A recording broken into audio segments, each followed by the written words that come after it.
ఎదురా వలదురా పాపలోకపు స్నేహం, దేవునితో అది వైరం. సోదరా వలదురా పాపలోకపు స్నేహం, దేవునితో అది వైరం.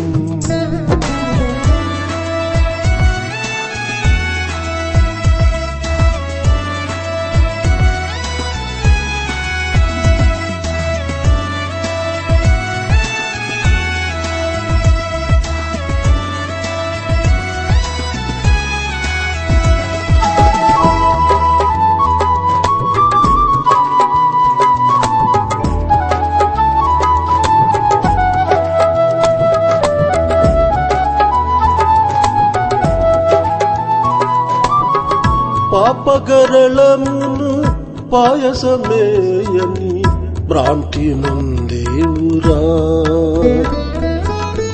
శోకతిమిరం చేరువ నీకు శాంతి దొరకదురా.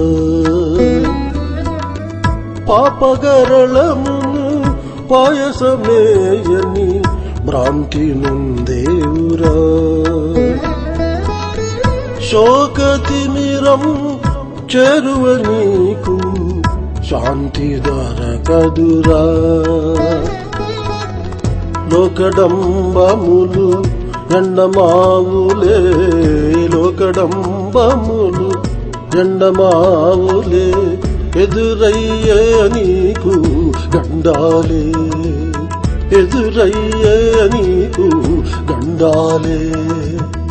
సోదరా వలదురా పాపలోకపు స్నేహం, దేవునితో అది వైరం.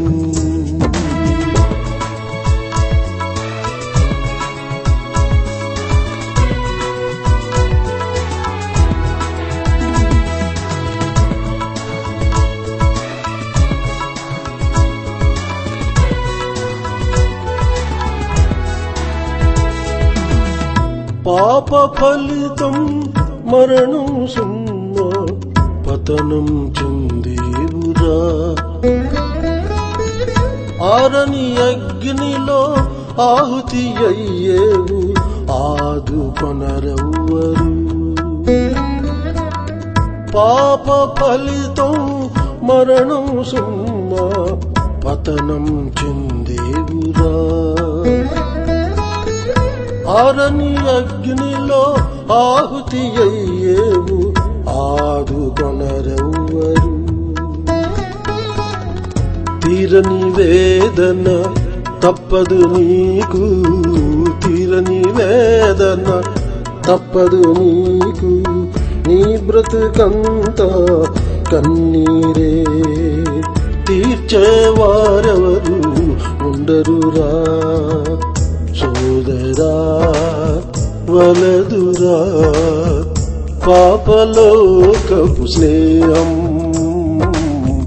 దేవునితో అది వైరం.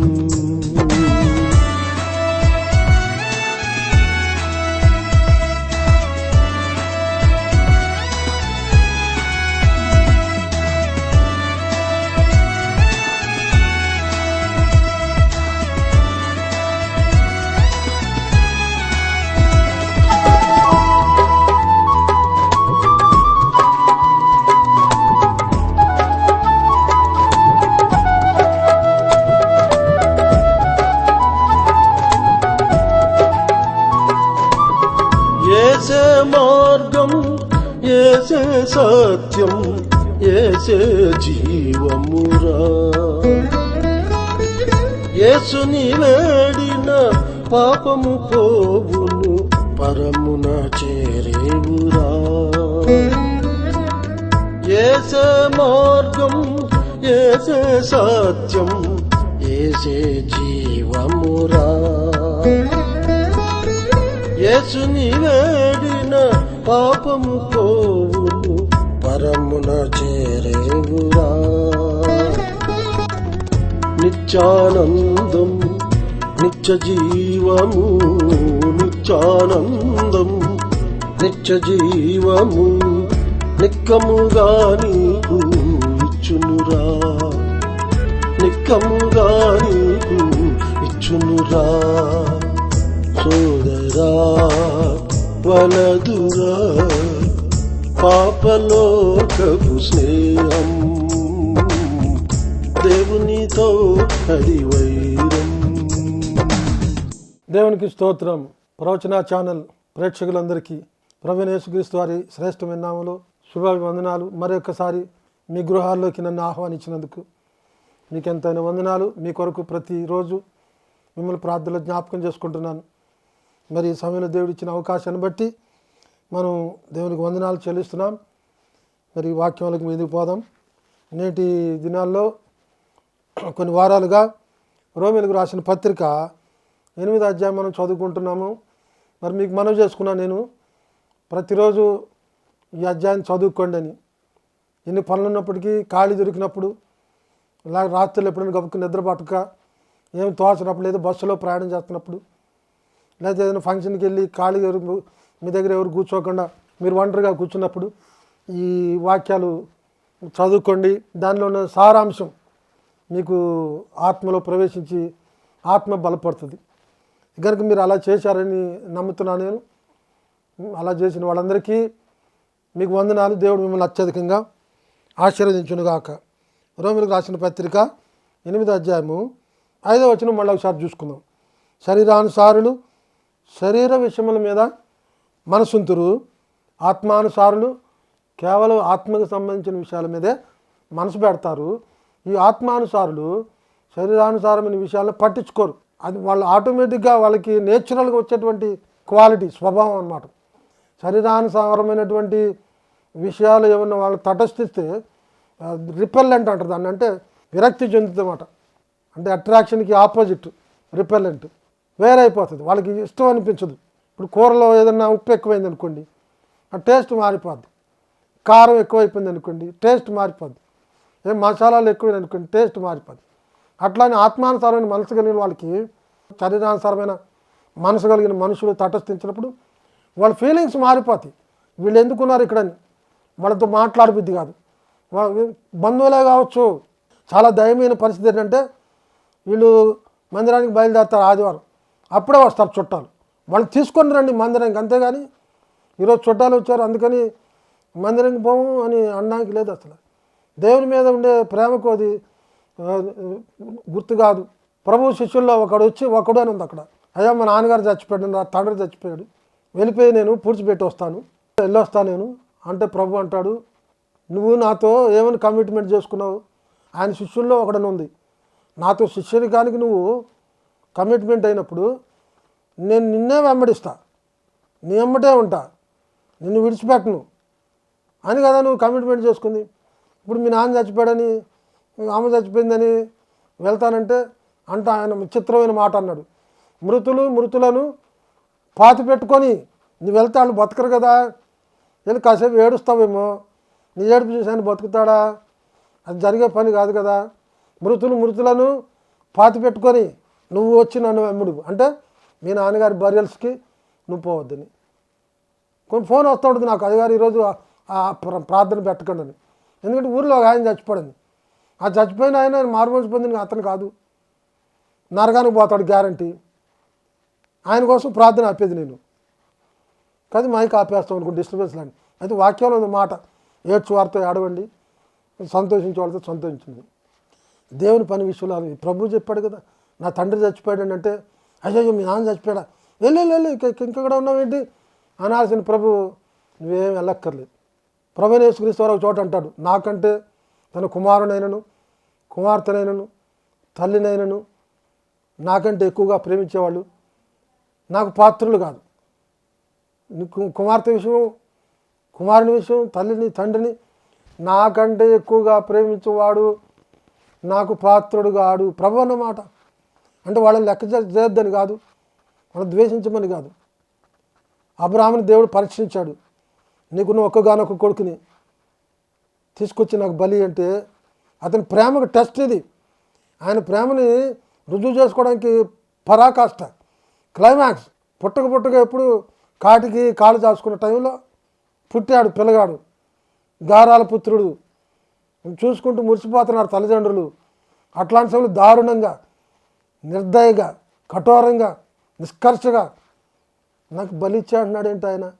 అలాంటి నేనైతే అంటున్నాను కానీ అబ్రహం గారు అక్కడ అన్నట్టు నాకు అనిపించట్లే. కనీసం తటపటాయించలే, లేకపోతే ఎక్స్ప్లెనేషన్ ఇవ్వట్లే. వెంటనే తీసుకుని వెళ్ళిపోయాడు, భార్యకు కూడా చెప్పలే. తీసుకెళ్ళిపోయి చంపడానికి కత్తి ఎత్తేసాడండి. ఇది ఎక్కడ తెగింపు అంటే ఆయన రుజువు చేస్తున్నాడు, నాకంటే ఎవరిని ఎక్కువ ప్రేమించొద్దు అని దేవుడు అన్న మాటని ఆయన గౌరవించాడు. దేవుని మాటని గౌరవించాలి. దేవుని బిడ్డలారా, ఆత్మానుసారులైన వాళ్ళు దేవుని గౌరవిస్తారు, దేవుని మాటను గౌరవిస్తారు, దేవుని సంఘాన్ని గౌరవిస్తారు, దేవుని క్షేమం కొరకు పాటు పాడతారు, దేవుని సంఘం యొక్క అభివృద్ధి కొరకు, దేవుని సంఘం కొరకు ఆయన ప్రాణం పెట్టాడు. అంతకంటే త్యాగం మనం చేయగలమా? తన స్వరక్తాన్ని ఇచ్చాడు దేవుడు తన స్వరక్తం ఇచ్చిన సంఘం దేవుని వాక్యం. మనమేంటి? ఈ ఆత్మానుసారమైన మనసు కలిగిన వాళ్ళు, శరీరానుసారమైన మనసు కలిగిన వాళ్ళు ఇద్దరు ఒక సంఘంలో వాళ్ళే, ఇద్దరు ఒకలానే ఉంటారు. వాళ్ళకంటే వీళ్ళే బాగా ఎక్కువ ప్రార్థన చేస్తారు. శరీరానుసారమైన మనసు కలిగిన వాళ్ళు సంఘానికి ఎక్కువగా సహాయం చేస్తారు.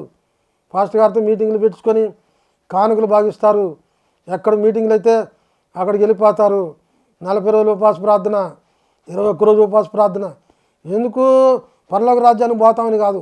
అప్పులు పోతాయి, తిప్పలు పోతాయి, గొప్పలు వస్తాయి.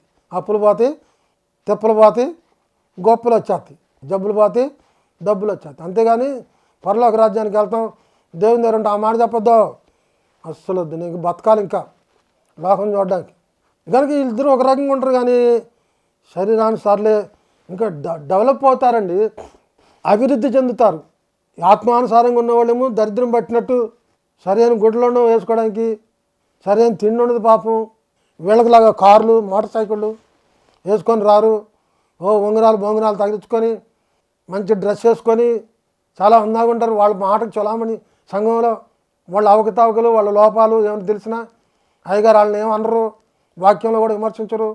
మనం బలహీనలు, మనం కాక ఎవరు చేస్తారు తప్పులు, దేవుడు తప్పకుండా క్షమిస్తాడు అని కవరింగ్ వేలా ఉంటుంది మెసేజ్.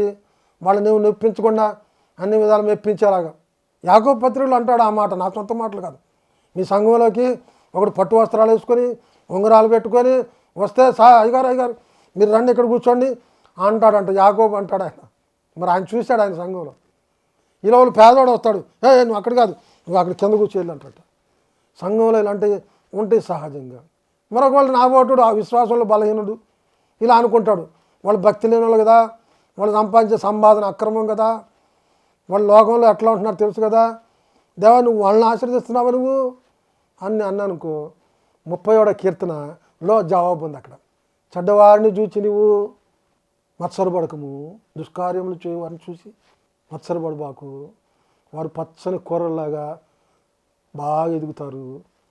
వాళ్ళు బాగా ఆశీర్వాదం కాదు, పచ్చని ఆకు వలె తొందరగా మాడిపోతారంట వాళ్ళు. ఎంత తొందరగా డెవలప్ అయ్యారో నాకు చాలామంది తెలుసు. అభివృద్ధిలో ఉన్నవాళ్ళు దయనీయంగా చచ్చిపోవడం, యాక్సిడెంట్లు పాలేదు. చేయలేస్తాం కదా. నేను ఇదివరకు చాలా సంవత్సరాల క్రితం 2 ఎకరాలు తీసుకుని కవులకి వరేసుకున్నాను. స్వర్ణ అంట. వరేసుకొని బాగా పెట్టుబడి పెట్టి బాగా తయారీ నీళ్ళు పెట్టి అక్కడ మా చుట్టుపక్కల చేలోళ్ళకి నీళ్లు లేకపోతే నేను బాగా నీళ్ళు పెట్టుకున్నా. బాగా వచ్చేసింది వరి. చూసిన వాళ్ళు భలే చేశారు అన్నట్టుగా. కానీ ఏం జరిగింది తెలుసా? ఆ చేలోకి వెళ్తే గడ్డి దుబ్బులు అంట, అచ్చం వరి మొక్కల్లానే ఉన్నాయి. ఇంకా వరి మొక్కల కంటే దుబ్బులు బాగా లాగుదారైంది. అవన్నీ పీకేసాం. అన్నీ పీకితే ఓ మోపడైంది. అవి ఆశీర్వాదమా? గడ్డి దుబ్బులు పచ్చగా పెరుగుతుంది, ఆశీర్వాదమా? ఇంకోటి ఏంటంటే రైతు విత్తనాలు చల్లుతాడు. విత్తనాలు చల్లినప్పుడు ఎవరు పిలిచినట్టుగా వస్తాయండి కలుపు మొక్కలు. ప్రత్యేకంగా కలుపు మొక్కలు పీకడానికి కూలీలు పెడతారనుకోండి. కలుపు మొక్కలు చక్కగా అందంగా కలకల్లాడుతా మెలమెల మెరుస్తా పచ్చగా నవనవలాడుతుంది. అది ఆశీర్వాదమా? ఒకని కలిమి విస్తరించుట వానికి క్షేమము కాదంటాడు ప్రసంగి. డబ్బులు ఎక్కువైపోయి కోట్లు ఉంటాయి యువసకో. డాక్టర్ గారు బతికించడానికి శతవిధాల ప్రయత్నం చేస్తాడు. తమిళనాడు ముఖ్యమంత్రి గారు జయలలిత అని ఆమె చచ్చిపోయినప్పుడు ఆమె బిల్లు అంతా 70 కోట్లు అయిందంట. హాస్పిటల్ బిల్లు 1 కోటి కట్టగలమా? కొంచెం 1000 లక్షలు అయితే ఎట్టా తిప్పలు పడి తీరుస్తాము. 70 కోట్లు అంటండి. ఎంజి రామచంద్రన్ అని ఒక ఆయన కూడా ముఖ్యమంత్రి, కొంతమంది 11 మంది డాక్టర్లు ఆయన బతికించడానికి ప్రయత్నించారు, ఒక్కళ్ళు కూడా బతికించలేదు. కలుపు మొక్కలు అంతే ఆశీర్వాదకరంగా కనబడతాయి, ఓ డెవలప్ అయినట్టు, ఓ అభివృద్ధి చెందినట్టు. మళ్ళీ వీళ్ళే చెప్పుకుంటారు దేవుడు మమ్మల్ని ఆశీర్వదించాడని. ఈయన గారి ప్రమోషన్ ఎట్ట వచ్చింది? వాళ్ళు ₹1,00,000 2,00,000 లంచం కట్టాడు. మళ్ళీ ఇంటి దగ్గర కృతజ్ఞత ప్రార్థన. నాకు తెలిసి ఒక పోలీస్ ఆయన ఎస్ఐ ప్రమోషన్కి 25 లక్షలు అడిగారంట. ఆ తర్వాత ₹1 కోటి సంపాదించుకోవచ్చు అనుకోండి. ప్రార్థనకు వచ్చాడు, నా చేత ప్రార్థన చేసుకున్నాడు. ఆయన చెప్తున్నాడు ఎస్ఐ పోస్ట్ వచ్చేది అయ్యగారు 25 లక్షలు కట్టమన్నారు. అంటే 25 లక్షలు పెట్టి కట్టి ఎస్ఐ పోస్ట్ వస్తే ఇంటి దగ్గర ప్రార్థన, కృతజ్ఞత ప్రార్థన, ఆరాధన అంటారు కూడా దాన్ని కొంతమంది. కృతజ్ఞత ఆరాధన ఫలానా ఆయన ఇంట్లో జరుగుతుంది, అది ఆరాధన. దేవుడు ఆత్మ కనుక ఆయనను ఆరాధించేవారు ఆత్మతోనూ సత్యముతోనూ ఆరాధించాలి. కనుక ఇలాంటి ఆరాధనలు దేవుడు ఒప్పుకోడు. ఈ పండుగలు చేసే క్రైస్తవులు కొంతమంది ఉంటారు, ఆత్మానుసార్లు క్రిస్మస్ పండుగ చెయ్యరు. క్రిస్మస్ పండుగ మారుమనసు పొందిన వాళ్ళకి కాదు. క్రిస్మస్ పండుగ అంటే డిసెంబర్ 25వ తారీఖున యేసుప్రభు పుట్టినట్టు హిస్టరీలో లేదు. యేసుప్రభు పుట్టినట్టు హిస్టరీ చెప్తుంది. ఈ సంవత్సరం 2024 సంవత్సరాలు 2024 సంవత్సరాలు ఎనోడామిని అంటారు, అంటే యేసు పుట్టిన తర్వాతని, ఆఫ్టర్ క్రైస్ట్. క్రీస్తు పుట్టక ముందు బీసీ అంటారు, బిఫోర్ క్రైస్ట్. అంటే హిస్టరీ అంతా ఆయన పుట్టుక మీద ఆధారపడింది. హిస్టరీ ఎట్లా వచ్చిందంటే ఆయన పుట్టుకను బట్టే, ఆయన పుట్టుక నుంచే మొదలు పెడతారు. అయితే ఆయన పుట్టాడు, ఈ లోకంలో ఉన్నాడు, ఆయన బోధన మేము 10th క్లాస్లో ఆయన లెసన్స్ టీచ్ చేశాను నేను. అయితే ఏ తారీఖున పుట్టాడు? ప్రతి చరిత్ర ఉంది, పుట్టుక తారీఖు ఉంది చరిత్రలోనికి. యేసుప్రభు వాళ్ళకి వాజ్ ఏ హిస్టారియన్, కానీ ఆయన పుట్టినట్టు తారీఖు లేదు. వీళ్ళు ఎట్లా నిర్ణయించారు దాన్ని? డిసెంబర్ 25వ తారీఖునని. సరే పోతపోయి పుట్టాడు అనుకోండి, క్రిస్మస్ పండుగ చేసుకోమని బైబిల్ ఎక్కడ లేదు. అక్కడ ఒక బొమ్మ చేస్తారు, ఆ ఉయ్యాలు చేస్తారు, ఆ ఉయ్యాల్లో బొమ్మ పెడతారు. వీళ్ళు పాట లాలి లాలి బొమ్మకి పిచ్చుతారు రాలేదు కదా. నేను అర్థం ఉంది అసలు. క్రైస్తవులు ఆత్మానుసార్లు ఇట్లాంటి శరీర సంబంధం పనులు చేయరు. క్రిస్మస్ రోజు అన్ని అక్రమ కార్యాలు జరుగుతాయి, రాత కార్యాలు, పాప పనులు, తాగటాలు, కొట్టుకోటాలు, పొడుచుకోవటాలు. నాకు తెలుసు చాలా ఎట్లాంటి. ఇంకోటి ఏంటి తెలుసా? ఇంటి మీద స్టార్ పెడతారు, నక్షత్రం. ఆ నక్షత్రం చూసి తూర్పు దేశపు జ్ఞానులు, ముగ్గురు కాదు, ముగ్గురని బైబిల్లో లేదు, తూర్పు దేశపు జ్ఞానులు ముగ్గురని వీళ్ళు ఎట్లా డిసైడ్ చేసుకున్నంటే బంగారము, బోళము, సాంబ్రాణి 3 అర్పించారు కనుక ముగ్గురు అనుకున్నట్టు. బంగారం 10 మంది ఇచ్చి ఉండొచ్చు, దాందే ఉంది, ఒక్కళ్ళని లేదు అక్కడ. సాంబ్రాణి ఒకళ్ళు 20 మంది ఇచ్చి ఉంటారు. అయితే తూర్పు దేశపు జ్ఞానులు అని ఉంది. వాళ్ళు నక్షత్రాన్ని చూశారు, నక్షత్రాన్ని చూసి వాళ్ళకున్న జ్ఞానాన్ని బట్టి వైజ్ మెన్ అని ఉంది, అర్థం చేసుకున్నారు గొప్ప ఆయన పుట్టుంటాడని. ఇక్కడ జరిగిన చిత్రమైన సంగతి ఏంటంటే ఆ నక్షత్రం జ్ఞానులకి దారి చూపించింది. అంటే నక్షత్రానికి జ్ఞానం ఉన్నట్ట, జ్ఞానులకు జ్ఞానం ఉన్నట్ట. జ్ఞానులకు లేనటువంటి జ్ఞానం కలిగినటువంటి డివైన్ విజడమ్, అది పరలోకపు జ్ఞానం. యాకోబు అంటాడు పైనుండి వచ్చే జ్ఞానం అంటాడు. పైనుండి వచ్చే జ్ఞానం అన్ని విషయాలు తెలిసిపోతుంది. వీళ్ళకి లిమిటెడ్ జ్ఞానం, వీళ్ళది వెరీ లిమిటెడ్ విజడమ్. అంటే అంతవరకు చెయ్యి ఇంతవరకు చాపుతా, అంత దూరం చాపమంటే మీ ఊరు దాకా మీ ఇంటి దాకా చాపమంటే కుదరదు కదా. But the wisdom that the got was limited to the earth only, భూ సంబంధం వరకే. ఊరికి ఇమాజిన్ చేశారు ఎవరో పుట్టింటాడు ఒక ఆయనని. వాళ్ళ ఆలోచనలకి వాళ్ళ ఎక్స్పెక్టేషన్కి అనుగుణంగా ఆ నక్షత్రం దారి చూపించింది. ఎక్కడ చూపించిన దారి? యేసుప్రభు ఎక్కడ పుట్టినాడో అక్కడ ఆ ఇంటి మీద లాగిందంట. అప్పుడు వాళ్ళకి అర్థమైపోయింది ఈ ఇంట్లో ఉన్నాడు ఆయనని. వీళ్ళు చూసి ఆయనను పూజించి ఆరాధించారట. మామూలు పిల్లల్ని పూజించరు కదండి. యేసుప్రభు దేవుడు కనుక ఆరాధనకు పాత్రుడు, స్తుతికి పాత్రుడు ఆయన గనుక he was worthy to be worshipped, he is worthy to be adored because Jesus Christ is the King of Kings and the Lord of Lords.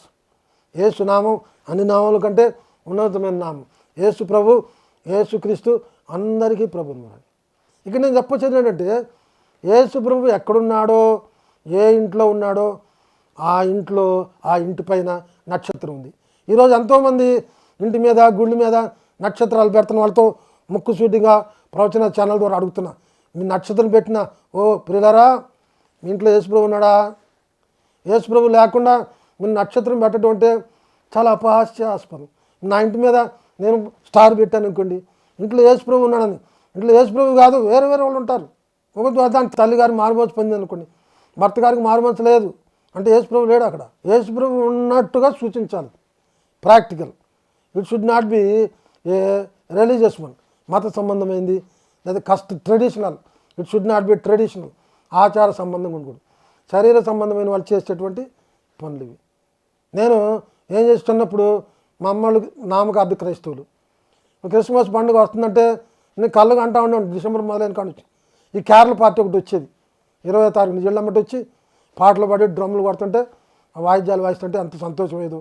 Christmas పండుగ ముందు మా అమ్మ పప్పులు చేస్తూ ఉండేది పొయ్యి దగ్గర కూర్చొని. అప్పుడు గ్యాస్ పొయ్యిలే లేవు, కూర్చొని ఎంత సంబరం అవుతూ ఉంటుందో. పండుగ ఎప్పుడు వస్తుందో, ఆ పండుగ ఎప్పుడు వస్తుంది.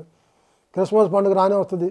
అర్ధరాత్రి తెల్లవారుతుండగానే మా అన్నయ్య వాళ్ళు వచ్చారు, రే లేలే అంటే పొద్దున్న లేవగానే ఆ పొయ్యి దగ్గర కాసేపు చలిగాగి తలకు స్నానం చేసి ఆ కొత్త బట్టలు వేసుకొని చర్చికి వెళ్ళిపోయాడు.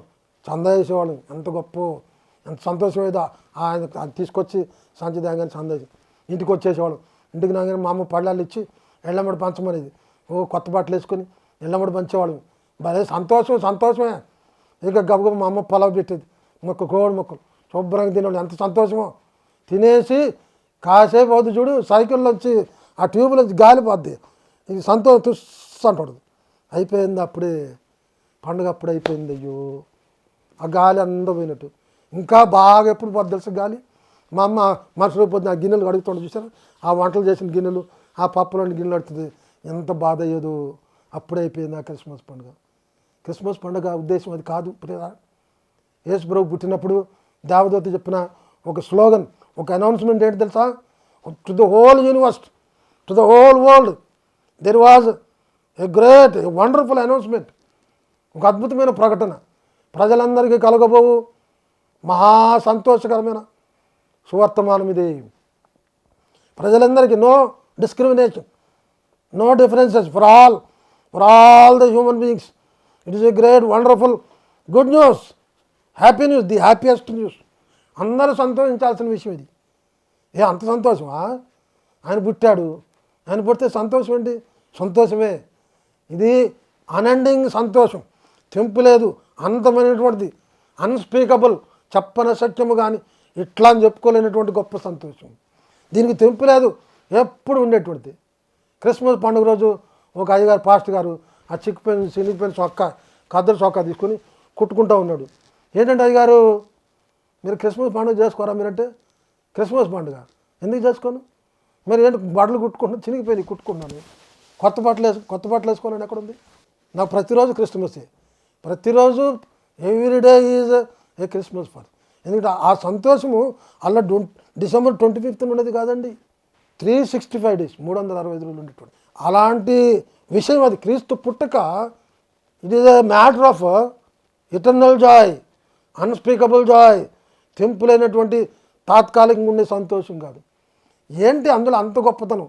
₹1 కోటి వచ్చిన వాళ్ళకి కూడా అంత సంతోషం లేదు. లేక భోగభాగ్యాలు, సిరి సంపదలు కలిసి వచ్చిన, లేకపోతే ఎలక్షన్లో గెలిచి హైయెస్ట్ మెజార్టీతో ముఖ్యమంత్రి పదవి వచ్చిన సంతోషం కూడా ఈ సంతోషం సరిపోదు. టూకీగా చెప్పి ముగిస్తాను. మానవుడిగా పుట్టిన ప్రతి ఒక్కళ్ళు నరకానికి పోవలసింది. ఎందుకంటే ఏ భేదం లేదు. అందరూ పాపం చేసి దేవుడు అనుగ్రహించి మహిమను పొందలేకపోతున్నారని రోమిలకు రాసిన పత్రిక 3వ అధ్యాయం, all the human beings who are born on the earth are sinners. పుట్టిన ప్రతి ఒక్కడు పాపాత్ముడే. ఎందుకంటే మానవులు పాపాత్ముడికి పుట్టారు. పాపి అడుగు పుట్టినాడు పాపాత్ముడు. ఏలైనగా పాపం మూలం వచ్చే జీతం మరణం.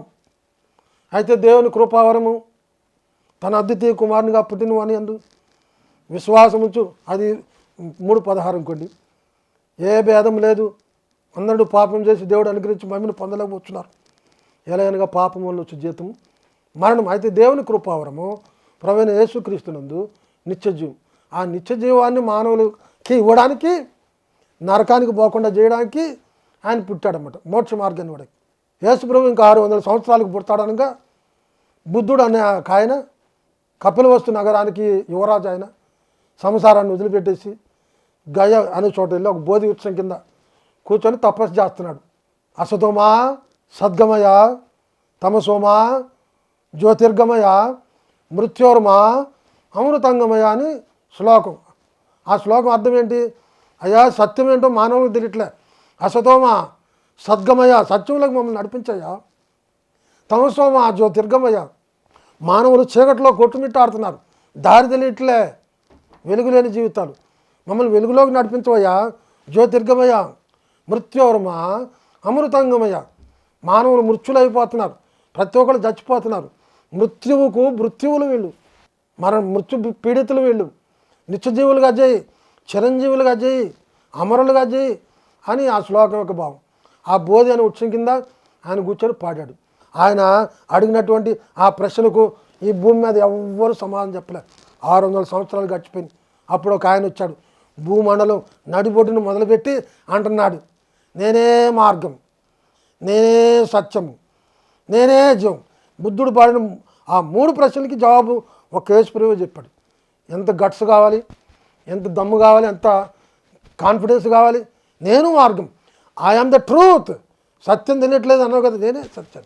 Come on to me, you will know the truth and the truth will make you free. సత్యము మిమ్మల్ని స్వతంత్రులుగా చేస్తాడు అంటాడు చివరిలో. నేనే జీవం.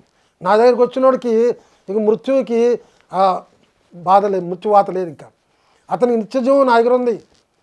when he receives me he will receive the eternal life. అందుకని దేవదూత అంటున్నాడు, ప్రజలందరికీ కలుగబోవు మహా సంతోషకరమైన శుభవర్తమానం. మానవులు సంతోషించి గంతులు వేయాల్సిన విషయం ఇది. ఆయన యేసు అంట, యేసు ఆయన పేరు. యేసు అంటే రక్షకుడు. ఇంతటితో నేను ఆపుతున్నా. నీకు తెలుసా బిడ్డ యేసు ఎవరు? యేసు నీ జీవితంలోకి అంగీకరించావా? అంగీకరించకపోతే నిత్యజీవం లేదు, నిత్యానందం లేదు. ఇది మంచి అవకాశం. ఇంకొక వర్తమానం వచ్చే లోపల నేను ఉండొచ్చు ఉండకపోవచ్చు, నువ్వు ఉండొచ్చు ఉండకపోవచ్చు. ఒకవేళ నువ్వు అట్లా నిత్యజీవం పొందుకోవాలని దేవుడు ఉద్దేశించాడేమో. అందుకని ఈ వర్తమానం నా ద్వారా నీకు వినిపిస్తున్నాడేమో. తృణీకరించు మాకు అవకాశాలు. మళ్ళీ జీవితం ఏమాత్రది అంతలో కనబడి కొంతలో మాయమైపోయి ఆవిర్లాంటిది. ప్రార్థన చేసుకున్నాం. కృప కలిగిన మా పరలోపు తండ్రి, పరిశుద్ధుడైన దేవా, నీ పాదములు స్తోత్రాలు, వందనాలు, నమస్కారాలు. అయినా ఈ మాటలు విన్న బిడ్డలందరినీ ఆశీర్వదించింది. నిత్య జీవాన్ని పొందుకునే కృప తెచ్చింది. మారు మనసు అనుభవం తెచ్చింది. శరీరానుసారమైన మనసు తీసివేసి ఆత్మానుసారమైన మనసు తెచ్చింది.